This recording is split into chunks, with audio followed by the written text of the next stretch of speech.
Bonjour la famille Heideser, bonjour à tous, bonjour à toutes. J'espère que vous avez passé une excellente semaine. Moi, j'ai passé une très bonne semaine par la grâce de Dieu et je suis ravie de vous retrouver pour la vidéo d'aujourd'hui. Toujours sur le même thème de la semaine, c'est faire attention à tes relations d'amitié qui, des fois, peuvent être toxiques pour ton couple. Donc, pour le bon fonctionnement du couple. Donc, merci pour les personnes qui ont répondu, puisque la question de la semaine, c'était, j'espère que vous êtes bien rendu compte que le lundi, on a une question ouverte où vous pouvez répondre, argumenter.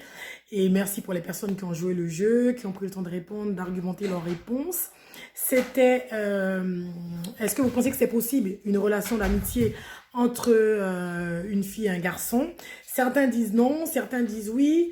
Certains ont pris la peine d'argumenter leurs réponses.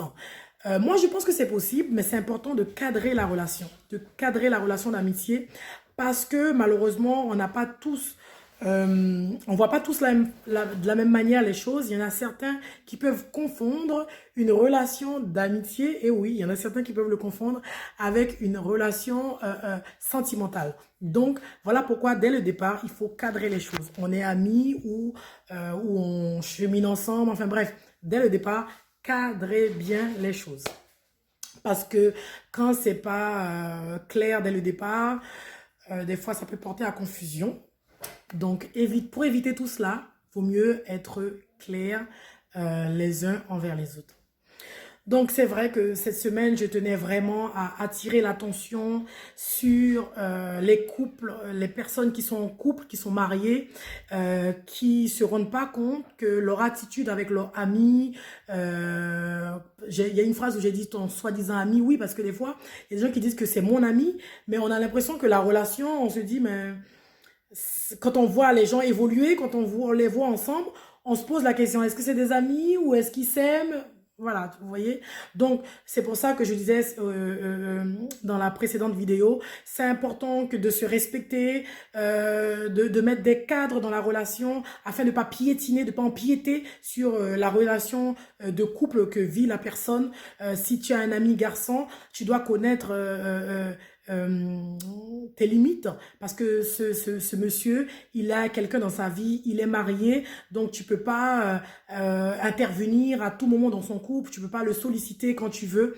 Et ce que je peux conseiller aussi, il est préférable quand tu as une amie qui est mariée, que ce soit une femme ou un garçon, c'est important de ne pas être l'ami d'une personne dans le couple, c'est-à-dire soit le mari ou la femme, mais cherche toujours à être l'ami du couple. C'est important. Même si tu connaissais le monsieur avant qu'il se marie ou tu connaissais la femme avant qu'elle se marie, à partir du moment que tu sais que c'est une personne mariée désormais, cherche à créer des liens avec la nouvelle personne qui est rentrée dans sa vie, avec sa femme ou avec sa future femme. Cherche à créer des liens. Quand tu fais des choses avec le couple. Ne cherche pas à faire des choses, oui, juste parce que c'est mon ami, j'ai envie de voir mon ami. Alors, c'est sûr qu'on ne dit pas qu'un homme marié n'a pas le droit d'avoir des amis, bien sûr, mais tu peux avoir des amis, mais c'est important que tu saches quand même que la relation que tu as avec ton ami, il ne faut pas le confondre avec la relation que tu as avec ta femme.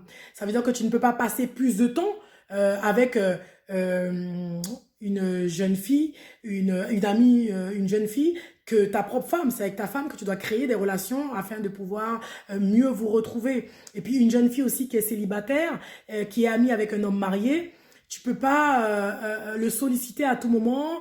Il peut pas prendre trop de place dans ta vie, parce que quand tu es célibataire, tu es appelé à être marié. Donc, quand un homme arrive dans ta vie, il trouve qu'un homme marié a autant de place dans ta vie, eh ben lui, ça le fait fuir. Il hésite, il se demande, est-ce que je vais trouver ma place? Parce que même toi, quand il commence à te parler, sans te rendre compte, tu fais toujours allusion, hein, comme je disais la dernière fois, à Jean-Marc.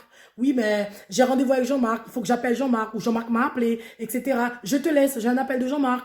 Il faut vraiment faire attention à cela, et pour ne pas se retrouver des fois dans des relations qui portent à confusion. Vous voyez, qui ne soient pas clairs aux yeux des autres. Et puis aussi, vous y risquez de vous exposer, vous, le jeune homme ou la jeune fille célibataire, mais en même temps, vous risquez de mettre en difficulté le couple de votre ami, parce que toi, tu serais marié, tu n'aurais pas accepté que une amie de ton mari ou une amie de ta femme puisse rentrer comme ça dans ton couple, puisse avoir toujours son mot à dire, puisse être tout le temps présent, parce que vous avez besoin d'avoir des moments d'intimité, vous avez besoin de vous retrouver. Et en fait, on a l'impression que des fois, c'est des couples à trois. Donc, c'est pas à trois qu'on se marie.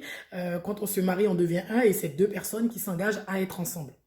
Voilà, en tout cas, j'espère que vous avez passé une agréable semaine et que cette discussion a pu aider certaines personnes à se dire, ah tiens, mais c'est vrai, peut-être que un tel et moi, on se voit trop souvent, ou bien un tel et moi, on passe trop de temps au téléphone, ou bien tiens, ce serait peut-être intéressant que je puisse mettre ma femme en contact avec cet ami-là, parce que c'est quelqu'un que j'aime bien, ce serait bien que ma femme puisse apprendre à la connaître, ou encore mon mari puisse apprendre à connaître cette personne ou cet ami garçon que j'aime bien.